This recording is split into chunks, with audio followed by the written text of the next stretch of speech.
గత కొద్ది రోజుల క్రితం భారీ వర్షాల కారణంగా పిడుగుపడి మరణించిన మడివి ఎదుమయ్య కుటుంబానికి 5 లక్షల రూపాయల చెక్కును మంత్రి సీతక్క అందజేశారు.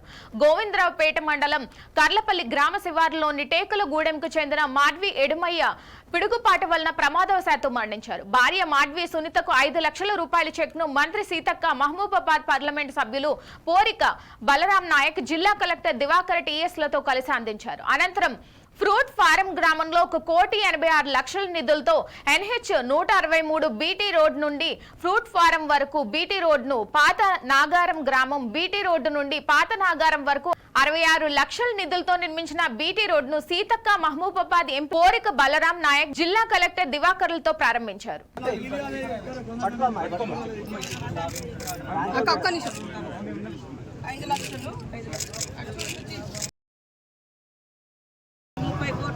టౌన్లో కూడా సీసీ రోడ్లు కానీ డ్రైనేజీలు కానీ ఏర్పాటు చేయడం కోసము అంచనాలతో మన దగ్గర రావడం జరిగింది. తొందరలోనే మిగతా గల్లీలలో అదేవిధంగా డ్రైనేజీలు కానీ సీసీ రోడ్లు కానీ చేయడం జరుగుతుంది. మరి ఇప్పుడు మనకి ఇక్కడ హాస్పిటల్ ఎదురుగా బండారపల్లి రోడ్డు మరి 6 కోట్లతోటి డ్రైనేజ్ 6 లైన్స్ రోడ్స్గా కూడా చేయబోతున్నాం. అందరూ కూడా సహకరించాలని కోరుతా ఉన్నాం. 30 కోట్లతోటి రాయనగూడెం రోడ్డు కూడా డబల్ రోడ్డు చేయడం జరుగుతుంది.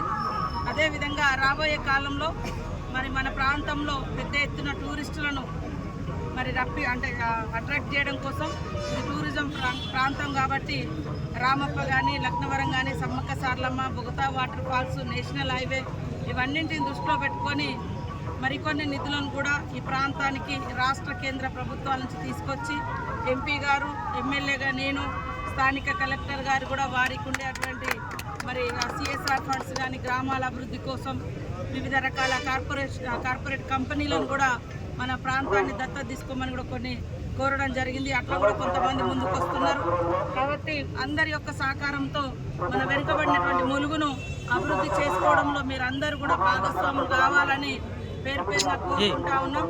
వాజేడు వెంకటాపురం వరకు 400 కోట్లతోటి నేషనల్ హైవే కూడా నిధులు తీసుకొచ్చుకోవడం జరిగింది. రాబోయే కాలంలో స్కూల్స్ కానీ, హాస్పిటల్స్ కానీ, మరి గ్రామీణ